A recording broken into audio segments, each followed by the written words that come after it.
My son is alive in every room I walk into. I hear him in grocery stores. I see him in every kid at every crosswalk. He's been dead for 3 years, and I still set 2 plates at dinner sometimes before I catch myself. He's gone, and the man who killed him is standing right here. Sober now, clean now, fixed now. Now, when it doesn't matter. When there's nothing left to fix. One of my friends told me that writing this would help. So, here it is. My name is Marshall. I was a paramedic in Reno, Nevada for 11 years. I'm telling you that first because it matters. Because people hear paramedic and they think, good man, steady hands, the guy who shows up when everything falls apart. And I was that guy.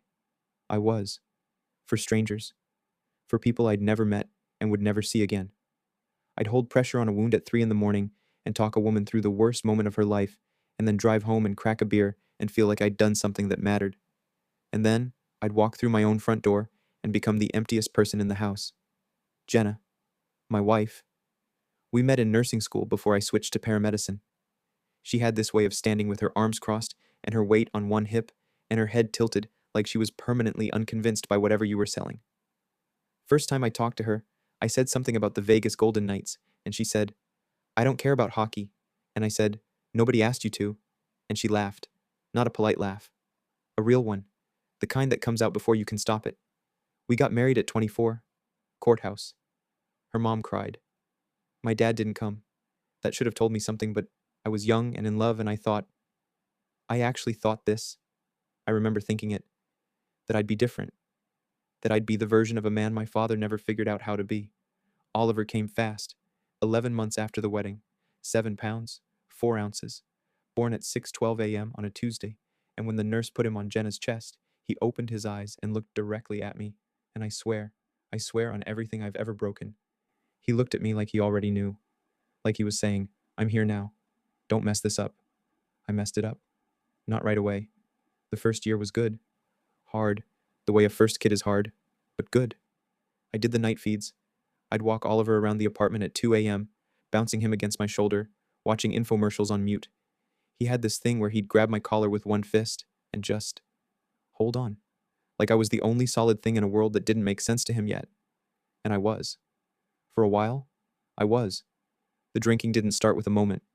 People want there to be a moment. A bad call, a dead kid on the highway, some breaking point that makes the whole thing make sense. There wasn't one. A beer after shift became 2. 2 became 4.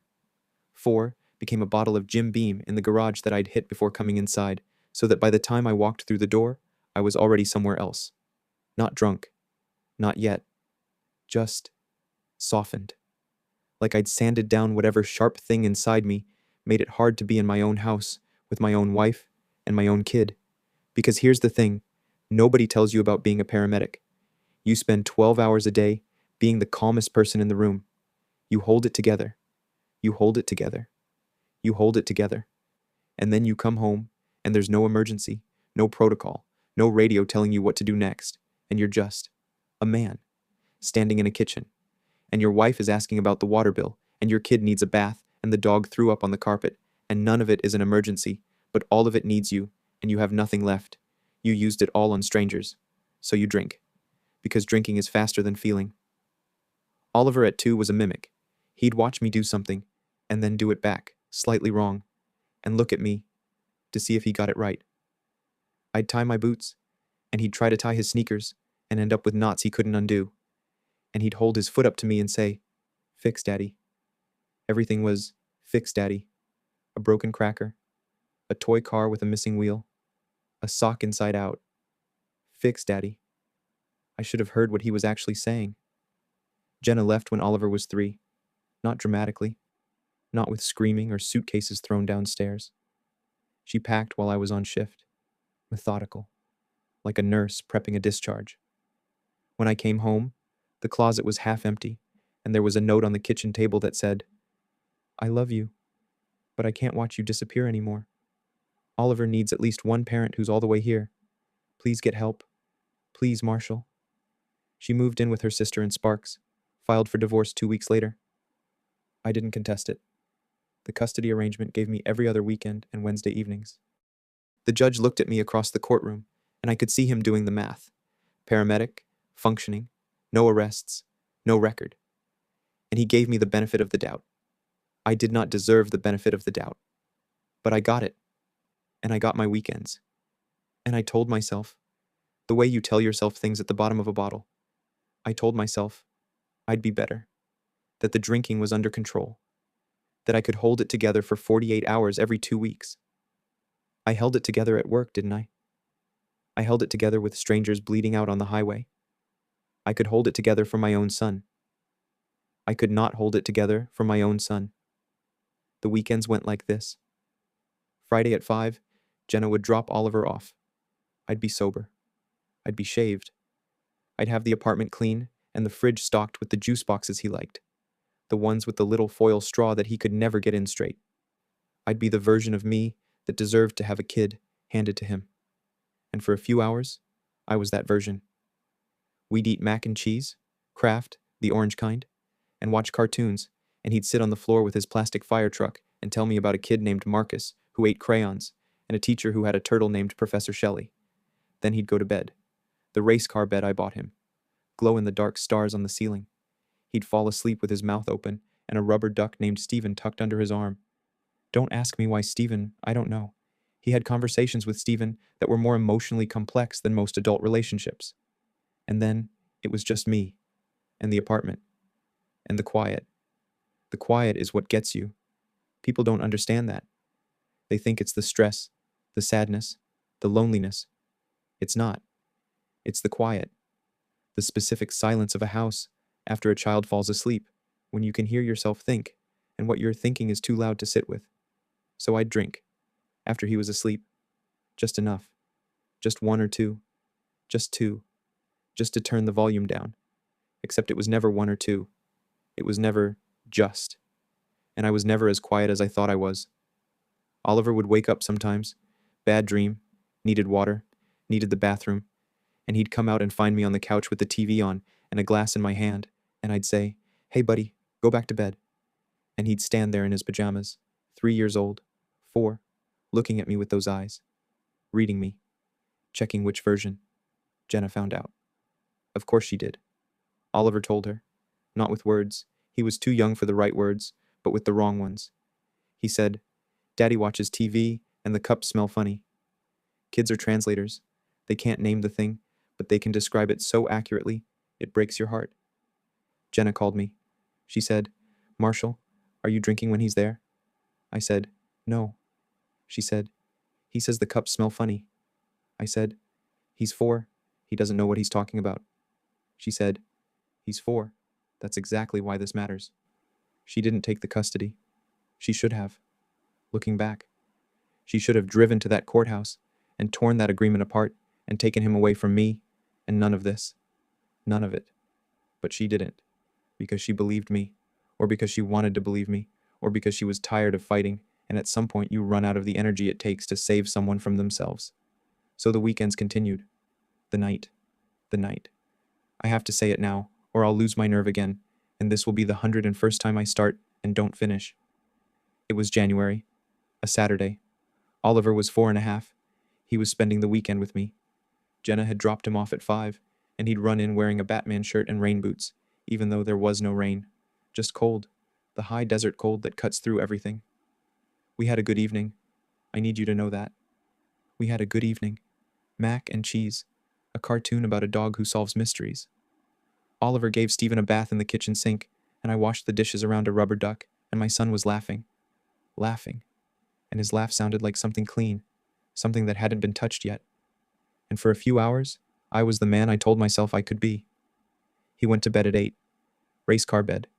Stephen under his arm. I read him a book about a bear who couldn't find his hat, and he fell asleep on the 3rd page, mouth open, one hand curled next to his cheek. I should have gone to bed. I didn't go to bed. I went to the kitchen, opened the cabinet above the fridge, the one Oliver couldn't reach, the one where I kept the bottle I told myself didn't count because it was only for weekends, only after he was asleep, only enough to take the edge off, only, Jim Beam, half full. I poured 1 glass. 1 became 2. 2 became, I don't know. I stopped counting. That's how it works. You stop counting, and then time becomes soft, and then you're not thinking anymore. You're just existing. Warm, dark place where nothing is urgent and nothing hurts, and you can almost believe you're okay. I fell asleep on the couch. I woke up to cold. The apartment was cold. Not cool. Cold. The kind of cold that makes you open your eyes and know something is wrong before your brain tells you what. January in Reno. High desert. 7 degrees outside and falling. The front door was open. Not cracked. Open. All the way. The chain was off. The deadbolt was turned. The door was open, and the night was coming in, and I could see my breath in my own living room. I was on my feet before I was awake. I went to his room. The race car bed was empty. Stephen was on the pillow. The covers were pushed back. His rain boots were gone from the mat by the door. Oliver was gone. I ran outside in my socks. The parking lot. The sidewalk. The street. January. 7 degrees. Maybe 5 by now. Wind. The kind of wind that doesn't blow. It just takes. Takes the warmth right out of you like it was never there. I was screaming his name, running up and down the block in my socks on frozen concrete, screaming his name, and the street was empty, and the streetlights were orange and nothing moved, nothing answered, and I couldn't think. I couldn't. I'm a paramedic. I've been trained to think in emergencies. I've held dying people in my arms and stayed calm, and right now, I could not think, because this was not a stranger, this was not a patient, this was Oliver, this was my son who woke up in the night needing something, water, the bathroom, a bad dream, me, and came out and found his father passed out drunk on the couch and did what any 4-year-old would do when the person who's supposed to be there isn't. He went looking for his mother, in rain boots, in January, I looked at my phone, my hands shaking so hard I nearly dropped it, at 2:47 a.m. I called 911. I stood in the parking lot in my socks, and I made the call. I've answered 1,000 times from the other side. A child, 4 years old, missing, on foot, underdressed, single-digit temperatures. I knew the math. I knew it professionally, clinically, the way I knew everything about emergencies. A child Oliver's size, in 7-degree weather without adequate clothing. Core temperature drops 1 degree every 30 to 40 minutes. Below 95 degrees, hypothermia sets in. Below 90, the heart starts making mistakes. Below 85. I knew the math. They found him 47 minutes later, 3 blocks away, in a parking lot behind a laundromat. He was sitting on the ground with his back against the building and his knees pulled up and his rain boots, those stupid, beautiful, ridiculous rain boots that he wore because he was 4 and he liked them and nobody had told him they weren't warm enough. His rain boots were on the wrong feet and his hands were in his lap and his eyes were closed. I was in the ambulance. My ambulance. Not literally. A different rig, a different crew, but the same model, the same equipment, the same stretcher I'd loaded 100 strangers onto. And now my son was on it, and he was so small, he didn't fill half of it, and his skin was the color of... I can't describe the color because I'm a paramedic, and I know what that color means, and if I name it, then I'm giving a clinical term to my son's face, and I will not do that. He was not a patient. He was not a case. He was Oliver. He had a rubber duck named Stephen, and a favorite book about a bear, and a laugh that sounded like something clean. They worked on him in the rig, then at the hospital. Warming blankets. Warm IV fluids. I stood outside the room because they wouldn't let me in. Family needs to wait outside, a nurse said, and I almost said, I am a paramedic. I should be in there, but I wasn't a paramedic right now. I was a father. And a father who's done what I'd done doesn't get to stand at the bedside and pretend he's part of the rescue. Jenna arrived at 3:40 a.m. Her sister drove her. Jenna came through the doors, and she was wearing a coat over pajamas and no shoes. She'd left so fast she forgot shoes. And she saw me, and her face did something I will never be able to describe. It wasn't anger. Anger I could have handled. It was recognition, like she'd always known this was coming, like she'd seen this exact hallway, this exact moment, in some nightmare she'd been having for years, and now she was standing in it. She said, "Where is he?" I pointed. She said, "What happened?" I said, "He walked out. The front door. I couldn't finish." She looked at me and she knew. She could smell it on me probably. Or maybe she didn't need to. Maybe the sentence finished itself in her head, the way it was finishing itself in mine. I was asleep on the couch. I was drunk.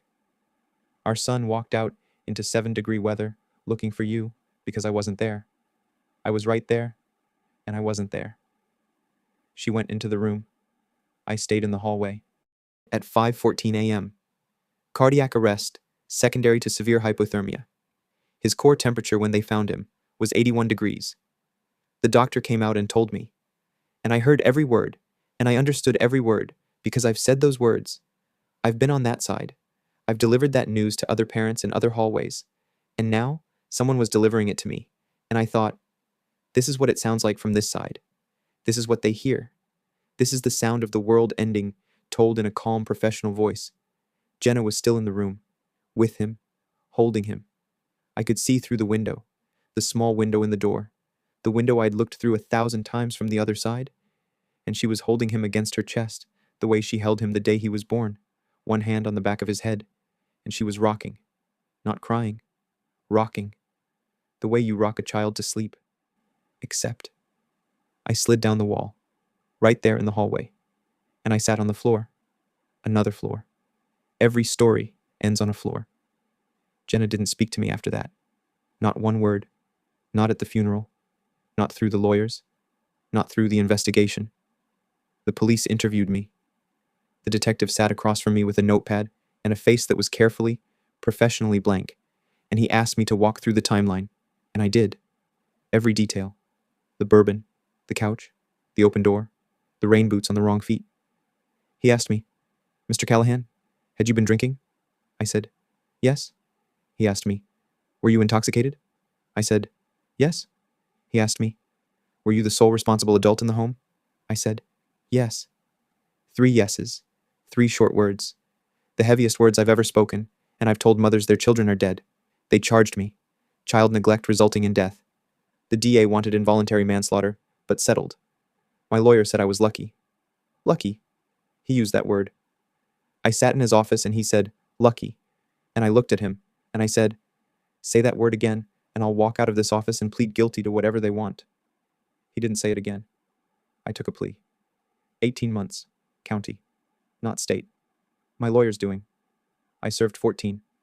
In county lockup, with men who'd done things I judged from the other side of an ambulance. DU is assaults. The small, stupid violences of men who couldn't manage themselves. And now, I was one of them. The paramedic in the county jumpsuit. The guy who saved strangers and killed his own son. They didn't touch me inside. I think they might have. Except the word got around what I'd done. Not the crime, but who I'd been, what I'd lost. And there's a code even in county. A line. And a man who let his kid freeze to death because he was drunk is on the other side of it. But they didn't touch me. They just looked. The way Oliver used to look. Checking which version. I got out. Got sober. Found a room in a halfway house in Sparks. The same town Jenna had moved to when she left me, which is either irony or cruelty or both. I go to meetings every day. I have a sponsor named Dale, who's been sober 22 years, and who is the only person on earth who calls me by my name without flinching. Jenna moved. I don't know where. Her sister won't tell me. The last thing Jenna ever communicated to me was through her lawyer. A single line in a legal document that said she requested no contact, direct or indirect, for the remainder of her natural life. The remainder of her natural life. Legal language for, "You are dead to me, and I will outlive you, and even that won't be enough distance. I don't have a grave to visit." Jenna had him cremated. She took the ashes. I don't know where. I like to think. I need to think. She scattered them somewhere warm, somewhere without wind, somewhere nothing freezes. I carry 3 things. My sobriety chip. 6 years now. 6 years too late. 6 years after the only thing it could have saved. A rubber duck named Steven that I found under the bathroom sink when I cleaned out the apartment. And a pair of rain boots, size 9 toddler, blue with little yellow stars on them, that the hospital put in a bag with his clothes and that Jenna didn't take because she couldn't look at them. They're in my closet. On the shelf. Toes pointed out, the way he always left them by the door. They're still on the wrong feet. I never switched them. I never will.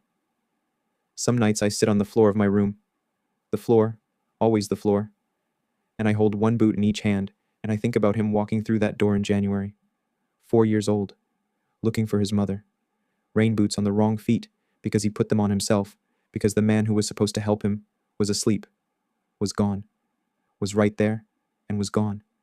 7 degrees, 3 blocks, 47 minutes.